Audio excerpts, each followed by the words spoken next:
You know, beyond its obvious function, how often do we truly appreciate the sophisticated engineering and just the critical role your roof plays? It's far more than just shingles and beams, really. It's your home's primary defense, Yep. tirelessly protecting, your biggest investment. Today, we're diving deep into what makes that defense truly resilient, especially under, well, challenging conditions like those found right here in West Coast Florida. That's exactly right. Our mission for this deep dive is really to equip you with crucial, actionable knowledge. We're talking about roof health, maintenance, and when to maybe consider replacement. Okay. We're going to unpack the factors that define a truly reliable and effective roofing service. We'll draw some insights from the practical operations of a leading certified contractor in the region, a company like, say, Rooster Roofing. Right. And we'll even try to demystify some parts of the process that often feel a bit opaque, things like permits and inspections. Yeah, those can feel daunting. We've got a stack of insights here, giving us a practical, sort of on-the-ground look at what quality roofing services actually entail. Think of it as a shortcut, maybe, to becoming exceptionally well-informed about that silent protector right above your head. Hmm. So yeah, let's get into it. We often see our roofs as just the static, simple thing up there, but it's actually a complex, dynamic system. It's this intricate shield working constantly, battling the elements, and safeguarding the structural integrity of your entire property.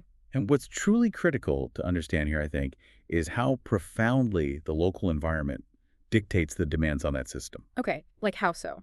Well, take West Coast Florida, for example. Mm. A roof isn't just dealing with, occasional rain.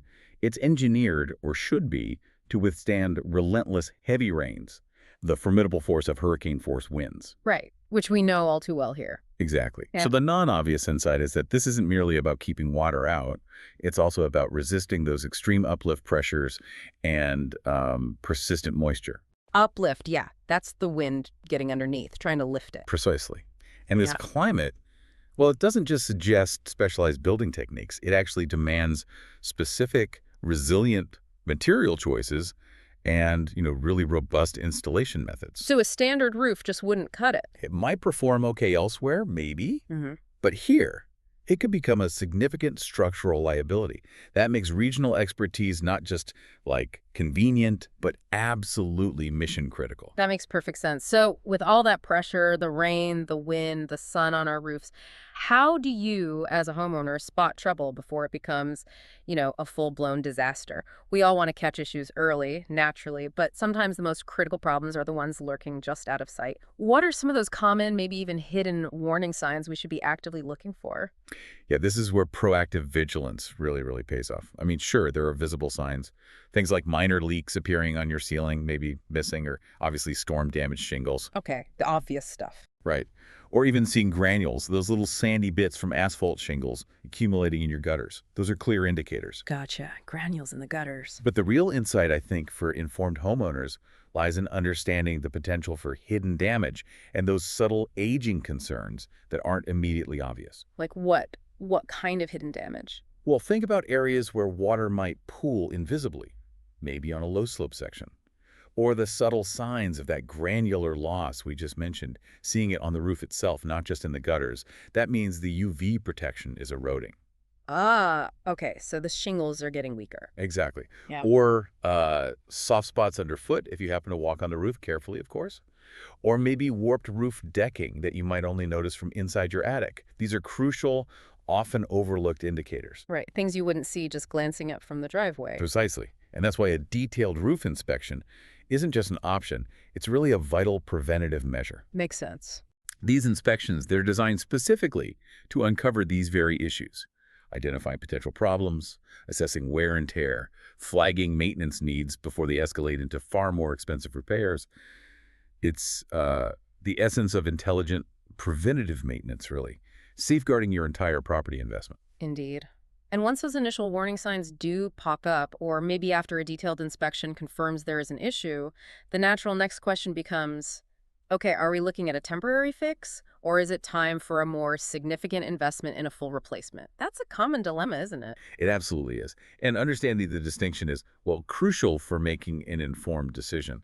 When we talk about roof repair services, we're targeting specific localized issues. Okay. This could involve, say, shingle repairs for just a few damaged tiles, or maybe precise flashing fixes. Flashing, that's the metal stuff. Exactly. Around chimneys, skylights, vents those critical metal seals that are often overlooked but highly prone to water intrusion. Mhm. Or perhaps emergency patchwork after, an isolated event like a fallen branch. Right. These repairs, they're designed to restore your roof's integrity fast by addressing particular defined problems. Basically, extending the life of an otherwise sound roof. So repairs are like surgical strikes, targeted solutions. But then there's the big one, full roof replacement. When does a roof typically reach that point?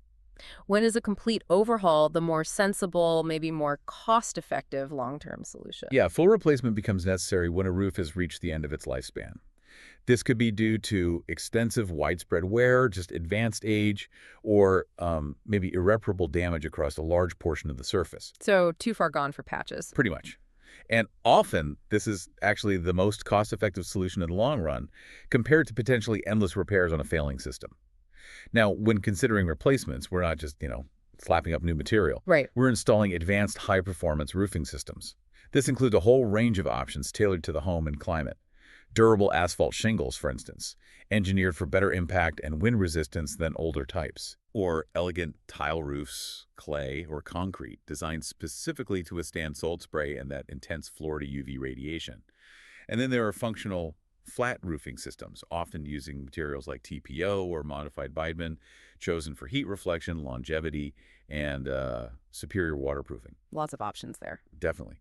And the real value here, beyond just the new roof, is that these modern installations are typically backed by strong warranties and expert craftsmanship, ensuring robust long-term protection designed specifically to endure the challenges of your local climate. That's a really comprehensive look at the options. But okay, what about the bureaucratic side? For homeowners, I know the whole process of permits, inspections, and something called a notice of commencement can feel like navigating a maze. Can you shed some light on why these steps are actually so important, whether it's for a big repair or definitely for a full replacement? That's an excellent point. And yeah, demystifying that process is absolutely key to a homeowner peace of mind. For any significant roofing work, especially replacements, a notice of commencement is often the first formal step. Okay, what exactly is that? It's basically a public record filed with the county. It states that work is about to begin on your property. The main purpose is actually to protect you, the homeowner, from potential leap-ins if, say, subcontractors or material suppliers aren't paid by the main contractor. I see. So it's a protective measure. Exactly.